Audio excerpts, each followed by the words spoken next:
Hello and welcome to Geology Concepts. This is the first part of the month of July current affairs for the upcoming Combined Geoscientist Examination 2025 prelims.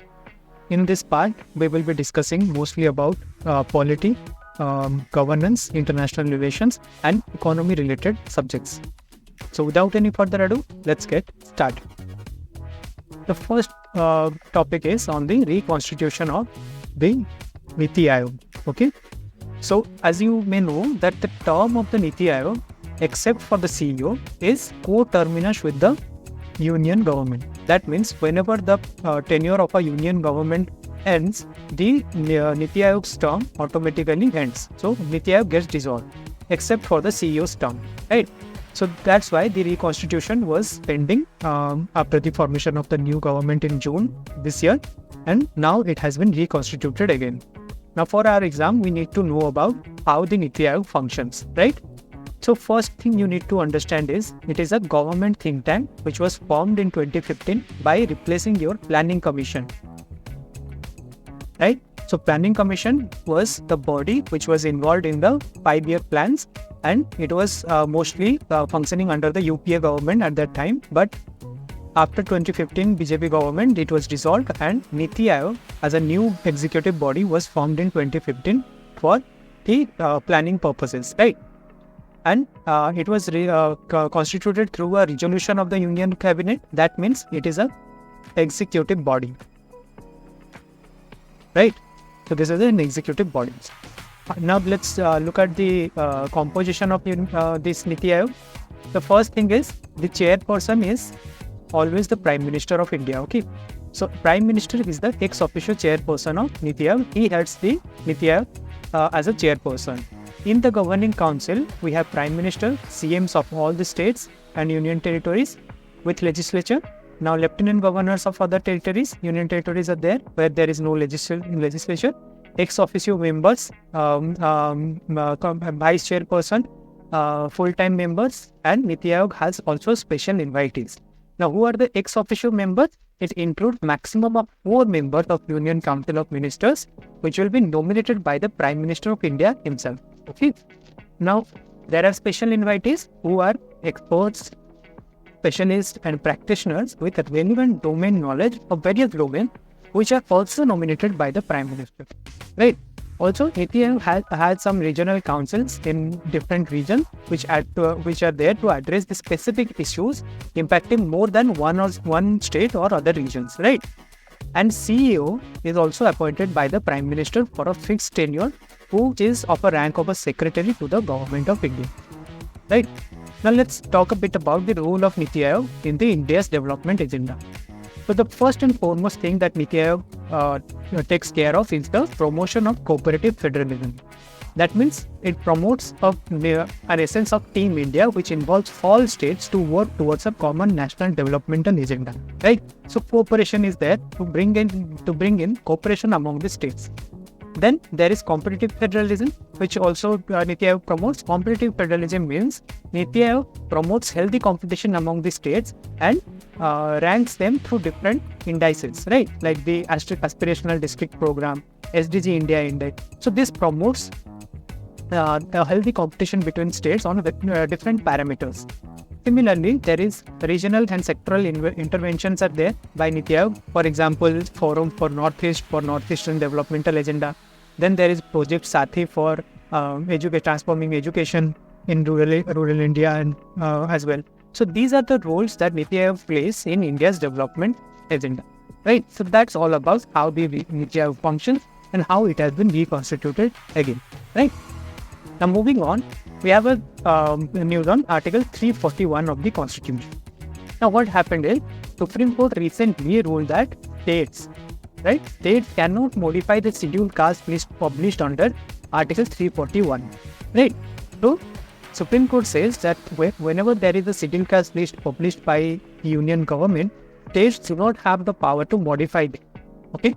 So in the process, the court has quashed a Bihar government notification which was published in 2015, which classified a community as SC. That community is called Tanti Tantwa, So this community was previously OBC or the backward community, but the Bihar government announced them as SC. So this court verdict, it quashed this notification and tells that notification is nullified, and emphasized that only Parliament has the authority to amend Supreme Court list through legislation, and state government do not possess that power.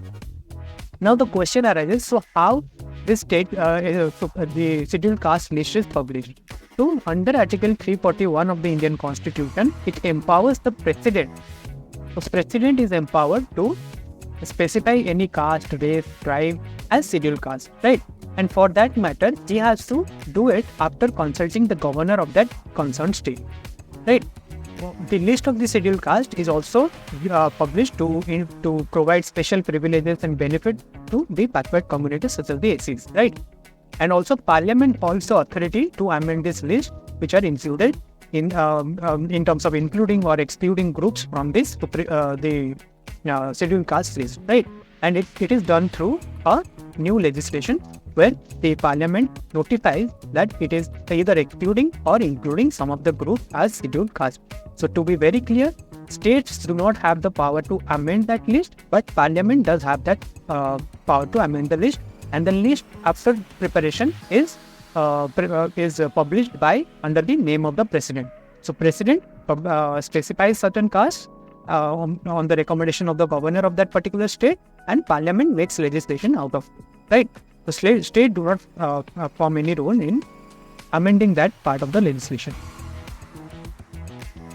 Next up, there are two new portals, Geo Portals, that are launched by ISRO recently. First one is your Bhuvan Panchayat portal, which was in its version 4.0, which is the basic objective of it is to produce rural land records and in a digitized manner. Then there is another one which is called National Database for Emergency Management, that is NDEM, which is in its version 5, and these two were launched by ISRO recently, right? And these two portals will provide high resolution satellite imagery for visualization and planning purposes.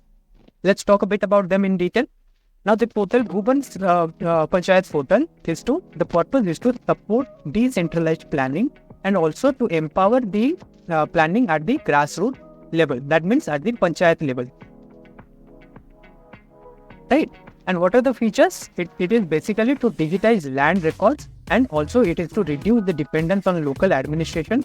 And since the local administration dependency is low because of the use of technology and satellite data for land record digitization, it also helps in minimizing corruption at the grassroots level, right? Now NDEM version 5.0 portal is also launched. What happens in this? It is mostly a space-based natural disaster and disaster risk management inputs that are provided through satellite data, right? So the satellite data that are provided through this NDEM portal, it is to effectively monitor and also continuous monitoring, early warning systems, and also support India and its neighboring country through data dissemination on natural disasters and to help in disaster risk reduction planning. Right, so these two portals are important. Now there are two programs that are recently new. First one is your Kirti program. Now Kirti program is a scheme that is launched by Union Minister of Sports and Youth Affairs, which stands for Khelo India Rising Talent Program or Kirti program. Right. This is the second phase of the Kirti program. The first phase was already implemented. Now the second phase was announced. Now this phase is mostly focusing on supporting the talent of 20,000 students from municipal corporations of Delhi schools, right? Now let's talk a bit more in detail about Kirti program. So this Kirti program is aimed at school children aging between 9 to 18, and it has twin objectives. What are those two objectives? First one is to discover talent nationwide, to discover sporting talent nationwide, and using sports. Second is to use sports as a tool to reduce drug abuse among the kids, among the school-going children, and to use sports as a tool to stop gadget distraction. Right now, Kirti has been launched across 50 centers, and it also has already assessed 50,000 applicants. Right in its first phase, in 10 different sports: athletics, boxing, hockey, etc. And the most important feature is use of technology in this program, right? So it's a transparent selection process which uses various ITC tools as well as the artificial intelligence based data analytics to predict athletic potential, right? So that's it. That's about the Kirti program, which was launched by Union Minister of Sports and Youth Affairs. Currently, the second phase is in place, right? Now, the other scheme that is in news is Safal Test Cycle for the year 2024. Now, if you know, Safal Test Cycle is a part of your National Education Policy 2020 that was announced by the Union government, right? What is its objective? Its objective is to assess students between your class 5 to class 8 on various core concepts to check that they are not learning through rote learning, but they are prepared in a holistic manner, right?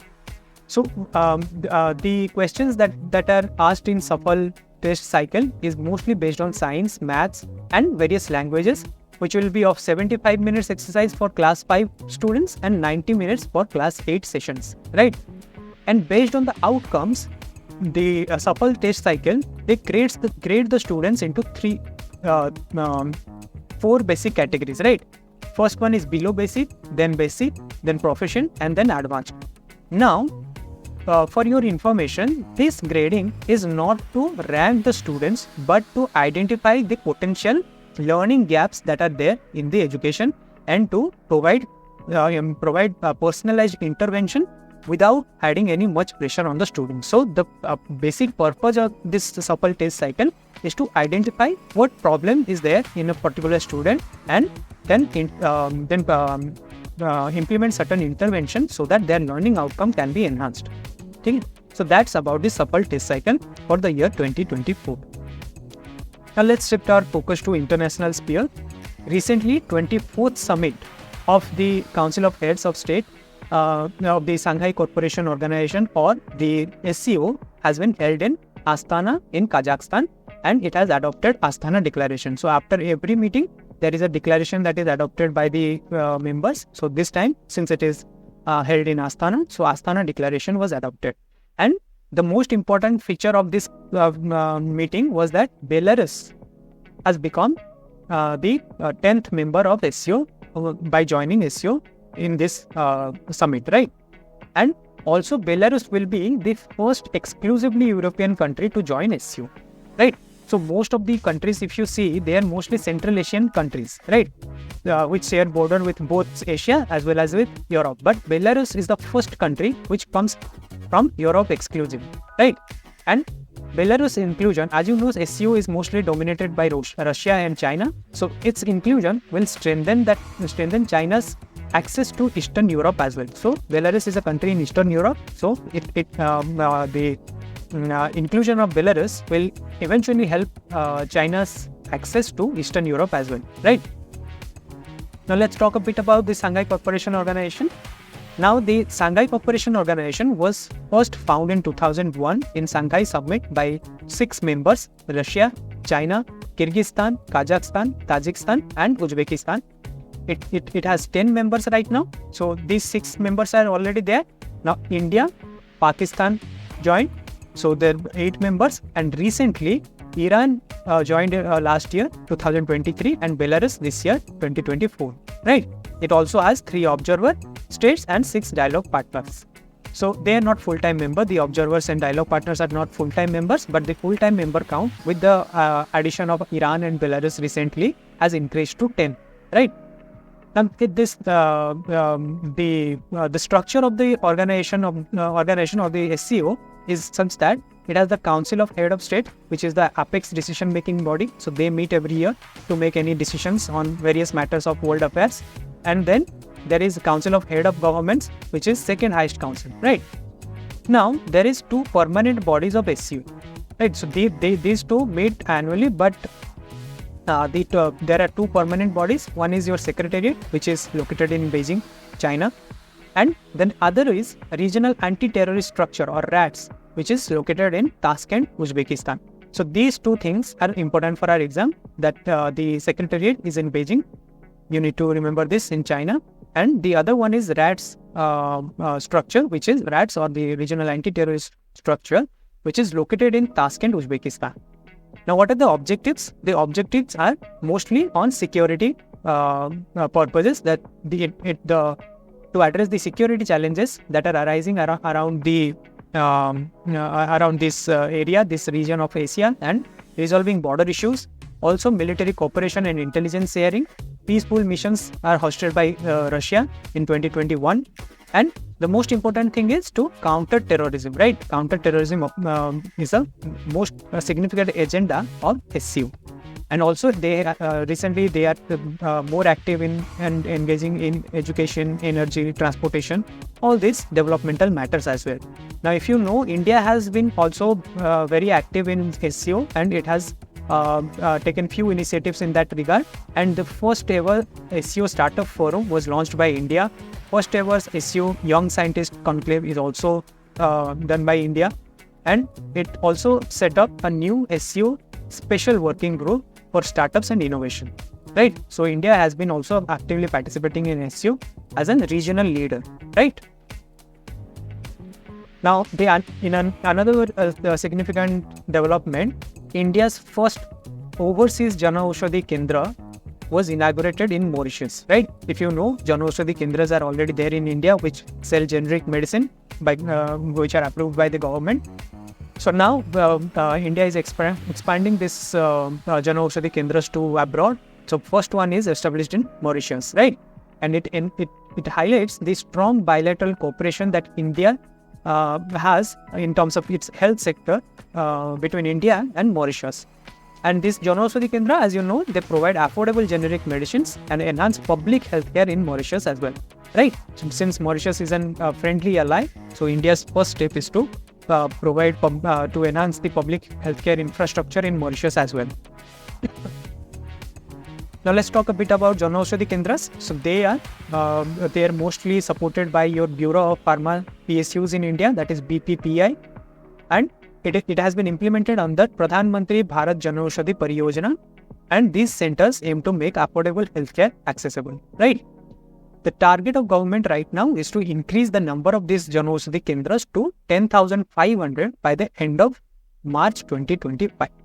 So, for our exam, we need to understand and remember that this is the initiative that India has taken to open overseas Jana Aushadhi Kendras, and the first region that it has selected to do so is Mauritius. Now, for your information, India is also actively engaged in the Indian Ocean region, because if you see, Mauritius is an important player in Indian Ocean region. So India has been actively including many developmental roles in the Indian Ocean region as a regional player, right? So the other initiative that India has taken recently is Information Fusion Center, that is Indian Ocean region. Information Fusion Center, Indian Ocean region, or IFC-IOR, which is hosted by Indian Navy for maritime safety and security in the Indian Ocean region. Then there are so many humanitarian assistance and disaster relief response activities, which are like Vaccine Maitri, Operation Karuna, etc. are also done by India. And India's Navy's outreach initiative is called Mahasagar, which stands for Maritime Heads for Active Security and Growth for All in the region, right? And before it was Sagar Doctrine was Security and Growth for All in the region. So this was the cooperation among the countries which are located in the Indian Ocean region. And also India always follows neighborhood first policy, right? So that's all the initiative that India is taking in the Indian Ocean region to further to make the Indian Ocean region free and fair, right? And lastly, there is a program called Sehat program, which was launched by Women Entrepreneurship Platform and TransUnion Civil, right? So they both combinedly launched Sehat program, which is a public-private partnership between these two organizations, and it will be incubated in India through Niti Iog, right? So Niti Iog will be incubating this program, this Sehat program, right? And it aims to empower the women entrepreneurs. Now, how will they be empowered? So it is a credit education program, so mostly financial literacy program, which will help the women entrepreneurs to access the financial tools for their business growth, right? With financial literacy, content related to financial literacy, business skills. So this kind of skill enhancement programs will be implemented through this Seher program. Now, this program is a part of the Women Entrepreneurship Platform's Financing Women Collaborative, or FWC, which is a first of its kind initiative, and it aims to accelerate the access to finance for women entrepreneurs, right? Why is it important? Because right now, only 7% of overall outstanding loans to MSMEs are to women-led businesses. Only whatever MSME loans are there, only 7% of them are led by women. Those businesses are led by women, which is very low. So it emphasizes that we need to improve our credit access for women for their success in entrepreneurial journey, right? So that's all for the part 1 of the current affairs. I hope you have gained some insightful knowledge from this lecture. I'll see you in the second part of the lecture series, where we will be discussing mostly about security, environment, and science and tech. Okay, so thank you for joining in. I'll see you in the next one.